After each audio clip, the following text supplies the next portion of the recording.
Welcome back.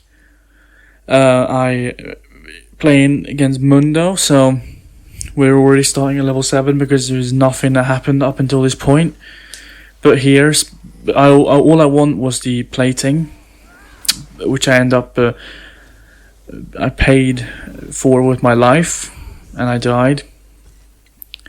But I mean, it's still against Mundo's, and it was no big deal really, because I mean, I think I was still ahead of him by that point, because I had obviously that plating, and I also had more CS than Mundo. So by all accounts, that kill that Mundo got on me certainly did not put him ahead on against me or anything. But here I get ganked by Azir, the mid laner.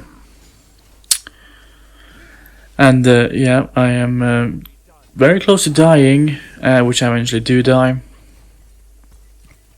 Died to Azir there. But, it's all good. I'm still high spirits here, and even though I have died twice already, I don't feel like I'm outmatched by Mundo in any capacity.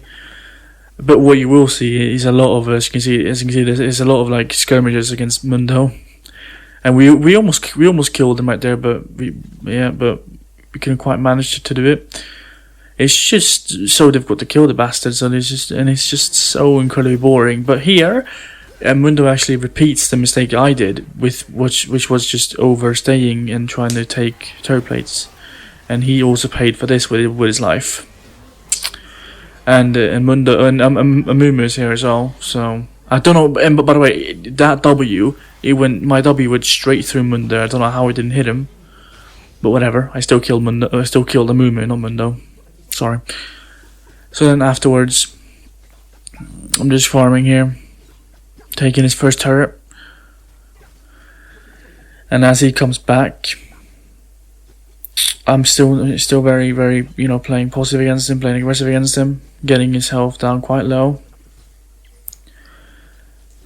And at this point, I don't see a point in focusing Mundo, because I know I'm most likely not gonna be able to kill him. So I just focused the turret, and then again Azir came again, so I tried to flash away. I dodged the Mundo Q again, but Mundo had full boots at this point and his ultimate, so there was no running away from that. But at this point, I have my second item, so actually, I didn't. I chose to upgrade my boots because I didn't have my tier fully maxed out, so that's why I didn't buy the tier item. But then after taking the red buff here, and after escaping from Amumu,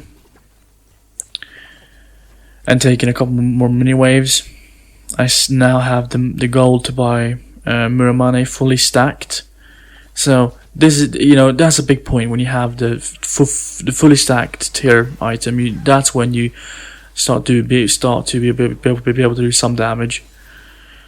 And I'm fighting against Mundo here, and Nocturne ults, because it just takes so long to kill the bastard of Mundo. It takes so long, man. But eventually we get it done. It does feel heavy playing against Mundo. You can feel yourself aging for sure. But me and Nocturne are split pushing. Azir tries to stop us, but I have my knock up on here. No, I didn't. I thought I had my knock up on Azir there, but I didn't. But anyway, me and Nocturne killed the Azir there, and I barely survived, but I survived anyway, so that's good. And I take the Raptors and the mid turret because it was completely open to take it, so I was like, well, why not? I might as well, kind of thing. We move on to the Drake, and then I have my Spear Visage item. So 3 items deep, and it's because their team. Why I went Spear Visage third item was because their team they basically had a full magic damage team. Their team, it didn't, it consists of basically just magic damage. It's not really any physical damage. But here I'm fighting against Amumu and Mundo.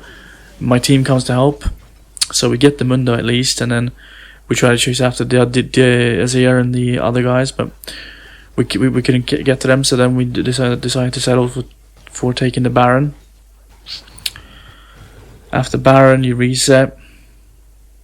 And then the only place for me to really go and split push is bot lane, because there's still a turret. There's a tier 2 turret I can take bot lane, so that's what I'm going out to do. And yeah, so I get the turret, and then Azir tries to fight me a little bit, which I don't really understand why. And I go on the Azir. He jumps into melee range with me, which is odd. He flashes away then, and I missed that point blank W on Azir. I should have hit it. I should have hit that one. I'm disappointed in myself for missing it. I shouldn't have missed it. So that's my bad. Because I could have at least gotten Azir there. I should have at least gotten him. Should have at least done that. But yeah, I mean, there's a lot of downtime in this game. There's been a lot here.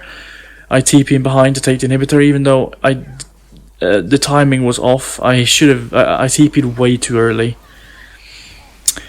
So now I'm faced off against all of them, where I was close to killing the Lulu, but then I die. But that was my bad again. I should have waited a little bit before I TP'd.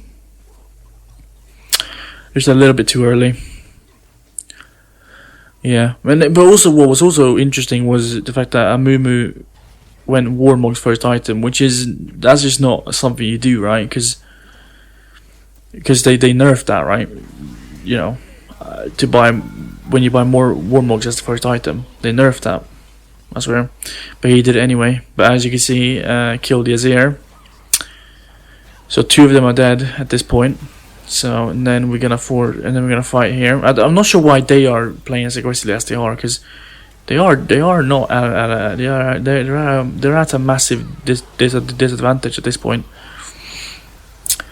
And that was a good Syndra stun on both the Lulu and Kog'Maw. And then again, it takes a while, but we finally kill the Mundo, and then we're gonna push to end it. Because the little Amumu can't really do anything. I'm just gonna keep him in the base, and then we end the game. Oh, like, my god, what a boring game it was, but fuck, you know, at least I get some LP for it. Am I right? Yeah, at least. But yeah, anyway, see you next video, okay, bye.